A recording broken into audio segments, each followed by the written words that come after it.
Dear learners, how are you? I hope you all are good by the grace of Almighty, and I am also fine. I am Rupasri Mojumdar, Assistant Teacher, Tulabari High School, Feni Sodor, Feni. I hope this digital class will be very helpful for you, so you should very carefully listen and take some necessary notes. Today I am taking English second paper class for class 8 on prepositions. Let's start the class. What is preposition? Let's see. Preposition meaning a word used to link nouns and pronouns or phrases to other words within a sentence. আমি আবার বলি, preposition meaning a word used to link nouns and pronouns or phrases to other words within a sentence. Preposition মানে কোনো সেন্টেন্সের noun বা pronoun বা ফ্রেজের পূর্বে যে ওয়ার্ডটি বসে এবং সেন্টেন্সের অন্যান্য ওয়ার্ডের সাথে সম্পর্ক স্থাপন করে সেটি হচ্ছে প্রিপোজিশনস। প্রিপোজিশন কথাটির মধ্যে প্রি মানে পূর্বে আর পজিশন মানে অবস্থান, মানে পূর্বে যে পজিশনটা নেয় যে ওয়ার্ডটি সেটি হচ্ছে প্রিপোজিশন। এখন কিছু এক্সাম্পল দেখি।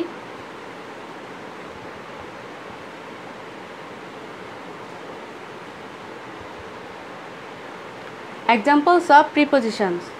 The book is on the table. He has done the work in time. Mother went home by bus. The fan is moving over our head. There is a breeze across the river. The book is on the table. বইটি টেবিলের উপরে আছে। এখানে on মানে উপরে, on হচ্ছে preposition এবং the table একটি নাউন। নাউনের পূর্বে অন প্রিপোজিশনটি বসেছে এবং দ্য বুকের সাথে টেবিলের একটি সম্পর্ক স্থাপন করেছে, তাহলে এখানে অন হচ্ছে একটি prepositions. Number 2, he has done the work in time. সে কাজটি সময় মতো করেছে। এখানে দেখো টাইম একটি সময় বুঝিয়েছে, সময়ের পূর্বে ইন বসেছে প্রিপোজিশনস, আর এই সময় মতো সে কাজটি করেছে। সে তার কাজটি এবং সময়ের মধ্যে সম্পর্ক স্থাপন করেছে এই ইন প্রিপোজিশনটি। Mother went home by bus. মা বাসে করে বাড়ি গেল। এখানে বাই প্রিপোজিশন এবং বাস noun.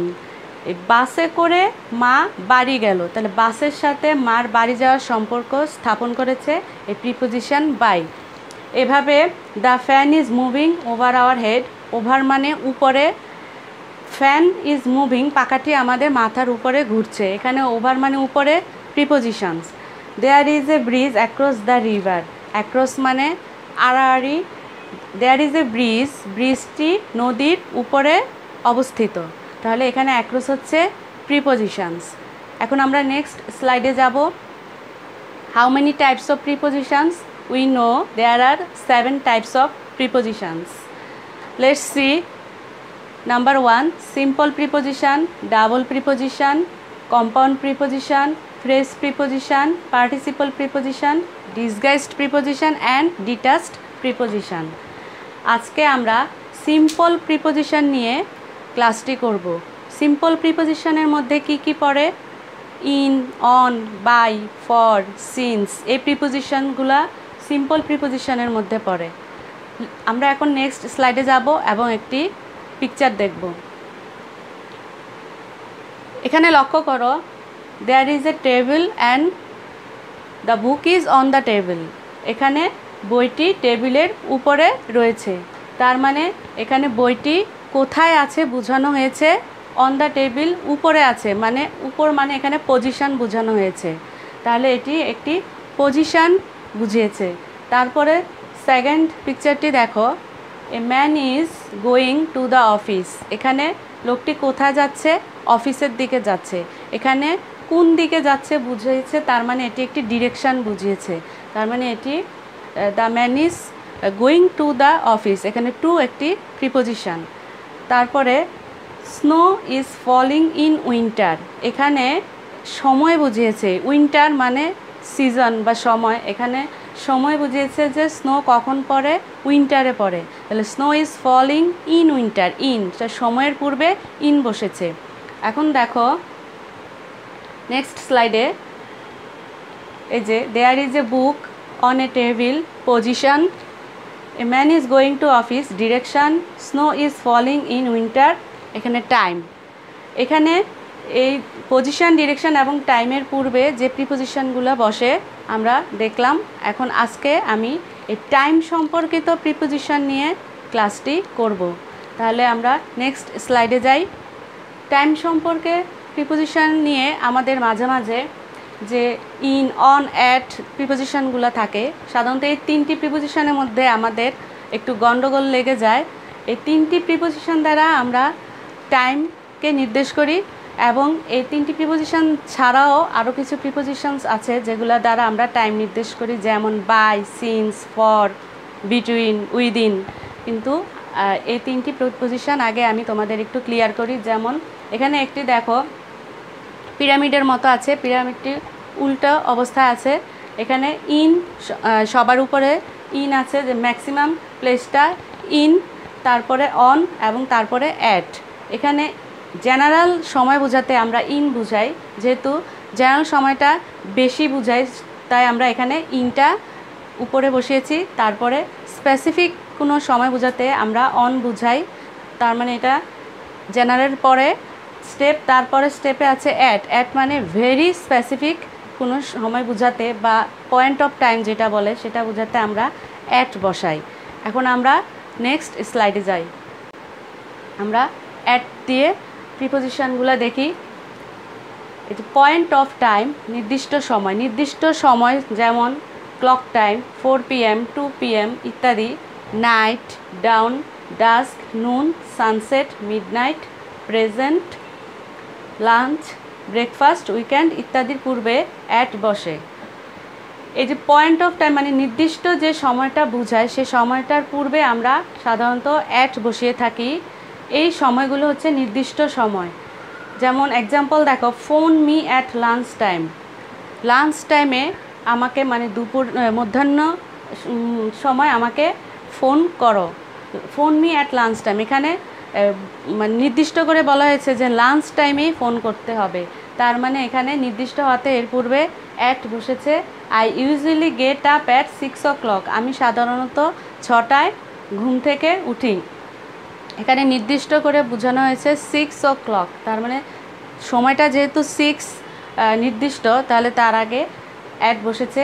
What do you do at the weekend, তুমি উইকেন্ডে কী করো। তাহলে উইকেন্ড মানে ছুটির দিনে কী করো, ছুটির দিন একটা নির্দিষ্ট দিন বুঝিয়েছে, তাহলে এর পূর্বে আমরা অ্যাট বসিয়েছি। তারপরে আমরা নেক্সট স্লাইডে যাই। দেখো এখানে অ্যাটের আরও কিছু ইউজেস দেখো। Christmas, Easter, new year, Eid ইত্যাদির ক্ষেত্রে পুরো সময়ের ক্ষেত্রে অ্যাট এবং একদিনের ক্ষেত্রে অন বসবে। এখানে অ্যাট মানে ক্রিসমাস ডে, ইস্টার সানডে বা নিউ ইয়ার, ঈদ এই দিনগুলোর ক্ষেত্রে আমরা যদি পুরো ক্রিসমাস ডেটা বুঝি তাহলে আমরা সেখানে অ্যাট এর পূর্বে অ্যাট বসাবো। আর যদি শুধু ওই দিনটাকে নির্দিষ্ট করে বুঝি তাহলে তার পূর্বে আমরা অন বসাবো। যেমন এখানে I will go to London at Easter, অথবা ক্রিসমাস অর ঈদ, আমি লন্ডন যাব ক্রিসমাসে অথবা ঈদে, মানে ঈদ উপলক্ষে আমি লন্ডন যাব। ঈদের দিন না, ঈদ উপলক্ষে মানে পুরো ঈদকে বোঝানো হয়েছে, পুরো ক্রিসমাস যে সময়টা জুড়ে ওই সময়টাকে বোঝানো হয়েছে, তো পুরো সময়টাকে বোঝানো হয়েছে, তাই এখানে অ্যাট বসেছে। আবার এর পরের সেন্টেন্সটি, what are you going to do on Easter Sunday, তুমি ইস্টার সানডেতে কী করতে যাচ্ছ। ইস্টার সানডে মানে এখানে একটি নির্দিষ্ট সময়, নির্দিষ্ট দিনের কথা বুঝিয়ে দিয়েছে। ইস্টার সানডে ওই দিনে তুমি কি করো বা কী করবে বা কী করতে যাচ্ছ। তাহলে যেহেতু নির্দিষ্ট দিন বুঝিয়েছে, তার মানে এটার আগে আমার অন বসবে। তার মানে এখান থেকে আমরা বুঝলাম যে নির্দিষ্ট সময় বোঝালে হবে অন, আর যদি পুরো ওই সময়টাকে আমরা বুঝি তাহলে হবে অ্যাট। এরপর আমরা নেক্সট স্লাইডে যাই, আমরা ইনের ব্যবহারটা দেখি। দেখো পিরিয়ড অফ টাইম, ব্যাপক সময়, উইক, মান্থ, ইয়ার, সেঞ্চুরি, সিজন ইত্যাদির পূর্বে ইন বসে। পিরিয়ড অফ নয় মানে ব্যাপক সময় ধরে যে সময়টা মানে অনেক বড় সময়। এর আগে পিরামিডে বলেছিলাম যে জেনারেল যে সময়টাকে আমরা বুঝি সেই সময়টাকে আমরা এর পূর্বে আমরা ইন বসাই প্রিপোজিশন। যেমন I was born in March, আমি মার্চ মাসে জন্মগ্রহণ করেছিলাম। এখানে কোনো নির্দিষ্ট ডেট নাই, মানে কোন দিনে আমি জন্মগ্রহণ করেছি, এখানে শুধু মাসের কথা বলা হয়েছে যে আমি ওই মাসে জন্মগ্রহণ করেছিলাম। পুরো মাসটাকে বোঝানো হয়েছে, নির্দিষ্ট নেই, কোনো দিন নির্দিষ্ট নেই। তাহলে যেহেতু ব্যাপক সময়, তাহলে মার্চের পূর্বে আমরা ইন বসিয়েছি। হি ডাইড ইন 1994, সে 1994 সালে মারা গিয়েছে। তাহলে কোনো ডেট এখানে বলেনি, এখানে সেই পুরো ইয়ারটাকে বোঝানো হয়েছে যে ওই ইয়ারে সে মারা গিয়েছে। তার মানে ওই ইয়ার পুরোটাকে বোঝানো হয়েছে বলে এখানে এর পূর্বে ইন বসেছে। She will come in this week, সে আসবে, এই সপ্তাহে সে আসবে। এখানে পুরো সপ্তাহকে বুঝিয়েছে, কোনো নির্দিষ্ট দিন নেই। তাহলে পুরো যেহেতু সপ্তাহ, তার মানে এখানে in. This mosque was built in 15th century, 1500 শতকে এই মসজিদটি নির্মাণ হয়েছিল। তার মানে এখানে পুরো সেঞ্চুরিটাকে বোঝানো হয়েছে। দ্য কুকু সিংস ইন স্প্রিং, কুকু বসন্তকালে গান করে। তারে পুরো বসন্তকালটাকেই বোঝানো হয়েছে, নির্দিষ্ট কোনো দিনে না, পুরো বসন্তকালেই কুকু সিংস। তার মানে এখানে ইন হবে। এরপরে আমরা ইনের আরও কিছু ব্যবহারে যাই। মর্নিং, ইভিনিং, আফটারনুন, এর পূর্বে ইন আর ব্র্যাকেটে এখানে দি আছে, দিয়ের কথা আমি একটু পরে বলছি।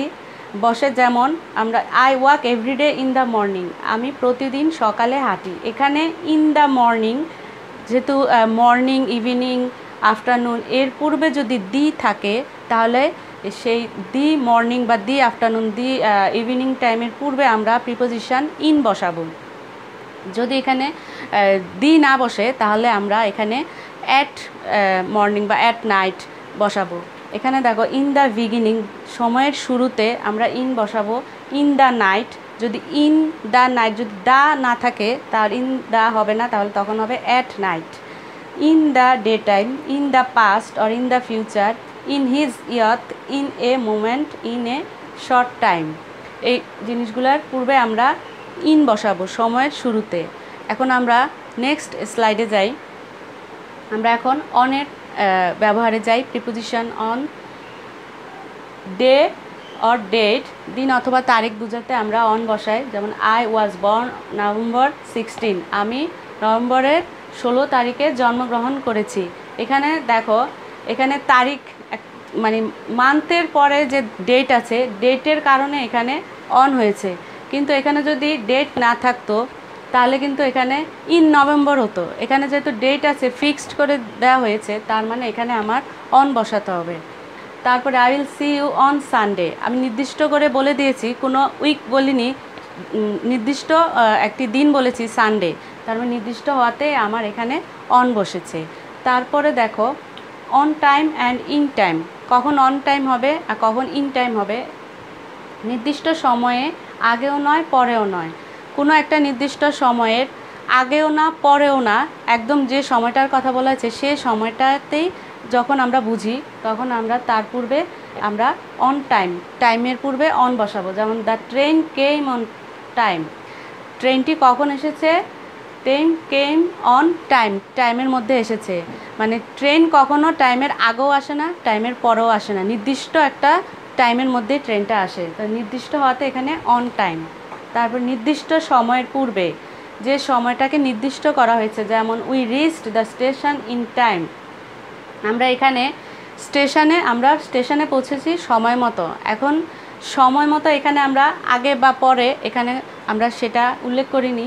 যেহেতু আমরা সময় মতো পৌঁছেছি, একটা নির্দিষ্ট জেনারেল সময় বুঝিয়েছি, তার মানে এখানে ইন হবে, তাহলে ইন টাইম। তারপরে আসো আমরা বাইয়ের ব্যবহারে যাই। সময়ের মধ্যে বা তারপরে,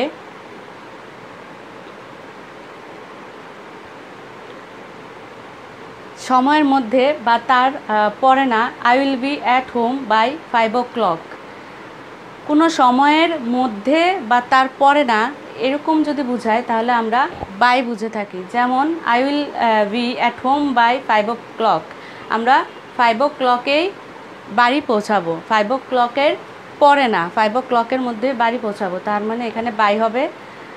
দিনে ও রাতে বুঝালে he works by night and sleeps by day, সে দিনে কাজ করে এবং দিনে ঘুমায় এবং রাতে কাজ করে। তার মানে এখানে নাইট এবং ডে একটি দিন এবং রাত বুঝিয়েছে। দিন এবং রাত এরকম বুঝালে তাহলে আমরা এর পূর্বে বাই প্রিপোজিশনটি বসাই। তারপর দেখো দিন দিন, the political situation is getting more serious day by day. এখানে দিন দিন পলিটিক্যাল সিচুয়েশান, রাজনৈতিক পরিস্থিতিটা দিন দিন কী হচ্ছে, সিরিয়াস হচ্ছে, বেড়ে যাচ্ছে বা ভয়াবহ হচ্ছে। তার মানে এখানে ডে বাই ডে বুঝালে বা দিন দিন বুঝালে আমরা এর পূর্বে বাই প্রিপোজিশনটি বসাই। তারপর ঘড়িতে, ঘড়িতে যদি আমরা কোনো সময় বুঝাই তখন তার পূর্বে অবশ্যই বাই প্রিপোজিশনটি বসবে। যেমন it is 5 AM by my watch, আমার ঘড়িতে এখন 5টা বাজে। মানে ঘড়ি দিয়ে কোনো সময় বুঝালে অবশ্যই সেখানে বাই প্রিপোজিশনটি বসবে। এখন আমরা নেক্সট স্লাইডে যাই। দেখো ডিউরিং, এখানে ডিউরিং আরেকটি প্রিপোজিশন। পুরো সময় জুড়ে ব্যাপিয়া শুরু থেকে শেষ পর্যন্ত হলে তখন আমরা ডিউরিং বুঝি, মানে পুরো একটি সময় বুঝালে মানে ব্যাপক অর্থে। তারপরে শুরু থেকে শেষ পর্যন্ত মানে এই সময় থেকে সেই সময় পর্যন্ত এরকম যদি বুঝাই তাহলে আমরা প্রিপোজিশন ডিউরিং বুঝি। যেমন my father was in Dhaka during summer, আমার বাবা গ্রীষ্মকালে ঢাকা ছিল। এখানে সামার সিজন এবং পুরো সিজনটাকে বুঝিয়েছে, তাই এর পূর্বে আমরা ডিউরিং বসেছি, একটা সময় বুঝিয়েছে, কাল বুঝিয়েছে, তার মানে এখানে ডিউরিং হবে। তারপর দেখো ফ্রম, সিন্স অ্যান্ড ফর, এখানে ফ্রম আর সিন্স, এখানে পয়েন্ট অফ টাইম মানে সময় হইতে, পয়েন্ট অফ টাইম বুঝালে আমরা ফ্রম অথবা সিন্স বসাই। যেমন কোন সময় হইতে কোন সময়, এই সময় হইতে ওই সময়, এই ধরনের সেন্টেন্স বুঝালে আমরা ফ্রম বা সিন্স বুঝাই। For period of time, for কখন বোঝায়, কোনো নির্দিষ্ট সময় যাবত বুঝালে তখন আমরা প্রিপোজিশন ফর বসাই। তারপরে ফ্রম হইতে, এখান থেকে সেখানে বা এই সময় থেকে সেই সময় বুঝাতে আমরা ফ্রম বসাই। যেমন I will be there from 3 o'clock onwards, আমি সেখানে তিনটার দিকে উপস্থিত থাকবো। তার মানে এখানে আমি সময় বুঝেছি 3 o'clock, তাহলে এর পূর্বে আমি হইতে 3টার মধ্যে বা 3টায় থাকবো, তখন আমি এখানে ফ্রম প্রিপোজিশনটি বুঝিয়েছি। এখানে দেখো সিন্স হইতে এখন পর্যন্ত, মানে এখানে she has been working there since 1998, হইতে এখন পর্যন্ত মানে সে তখন থেকে এখন পর্যন্ত যদি কোনো কিছু করে বা কাজ বোঝায় তখন আমরা সিন্স প্রিপোজিশনটি বোঝাই। যেমন শি হ্যাজ বিন ওয়ার্কিং, সে কাজ করছে 1998 থেকে সে এইখানে কাজ করছে, তখনকার থেকে এখন পর্যন্ত কাজ করছে, তার মানে এখানে এটি সিন্স হবে। তারপরে for, she has been working there for 10 days maybe 10 years, তাহলে এখানে দেখো ফর কখন হবে, যদি নির্দিষ্ট কোনো সংখ্যা বুঝিয়ে থাকে বা নির্দিষ্ট কোনো সাল বুঝিয়ে থাকে তাহলে তার পূর্বে আমরা ফর বসাই। এখন আমরা নেক্সট স্লাইডে যাই। উইদিন সময়ের মধ্যে, we will finish the work within a week, আমরা এক সপ্তাহের মধ্যে কাজটি শেষ করব, তাহলে এই মধ্যে শব্দটা বুঝালে আমরা উইদিন ব্যবহার করব। তারপরে সীমার মধ্যে, his house is within a mile, তার বাড়িটি 1 মাইলের মধ্যে, এখানেও মধ্যে বুঝালে আমরা সীমার মধ্যে বুঝালে উইদিন ব্যবহার করব। বিটুইন মানে 2-এর মধ্যে বুঝালে আমরা বিটুইন ব্যবহার করব। I will be there between 9 and 11, আমি সেখানে 9টা-11টার মধ্যে থাকবো, এরকম বুঝালে বিটুইন। তারপরে থ্রু আউট, পুরো সময় ধরে বুঝালে থ্রু আউট বুঝাবে। I work throughout the whole day, আমি পুরো দিন ধরে কাজটি করব, এখানে থ্রু আউট আমি কাজটি করেছিলাম, ওয়ার্ক করেছিলাম পাস্ট টেন্স, এখানে পুরো দিন বুঝিয়েছে হোল ডে, তার মানে এখানে থ্রু আউট হবে। তারপর the market is open daily throughout the whole year, পুরো সারা বছর ধরে বা পুরো বছর ধরে মার্কেটটি প্রতিদিনই খোলা থাকে, এখানে যেহেতু পুরো বছর বুঝিয়েছে তার মানে এখানে থ্রু আউট। এখন আমরা নেক্সট স্লাইডে যাব। ওকে, আমরা এখন প্রিপোজিশন অফ টাইমের একটি চার্ট দেখি। অন, ইন, অ্যাট, এই তিনটি যেহেতু আমাদের একটু সমস্যা বেশি করে তাই এই তিনটি একটু আমরা একটু চার্ট আকারে একটু ক্লিয়ার হই। অন টুইসডে কখন হবে? ডেজ এবং ডেটের ক্ষেত্রে অন হবে, যেমন on Tuesday, on Saturday, on 5 April, on 12 March 2019, on Sunday mornings, on Christmas Day, on my birthday, on New Year's Eve, on Independence Day. এরপরে দেখো ইন, যখন কোনো লঙ্গার পিরিয়ড, আমি আগে বলেছি জেনারেল কোনো সময় বুঝালে বা লঙ্গার পিরিয়ড হলে ইন বসে, যেমন in 2010, in 18th century, in the 1960s, in the next century, in the ice age, in February, in the middle ages, in the summer, in the past। এরপরে at কখন হবে? যখন দ্য টাইম অফ ডে, যখন নির্দিষ্ট কোনো day হবে তখন, যেমন at Sunday sunset, at sunrise, at bed time, at নুন, at dinner time, at midnight, at 11:30 PM, at 12 o'clock, at lunch time. এই চার্টের মধ্যে আমরা আরেকটু ক্লিয়ার হলাম যে কখন অন, কখন নিন এবং কখন অ্যাট বসে প্রিপোজিশনের সময়ের পূর্বে। I hope you all have enjoyed this class happily, and you should practice more and more at your home. So thank you for being with me, and see you again, and stay safe, stay good. Goodbye.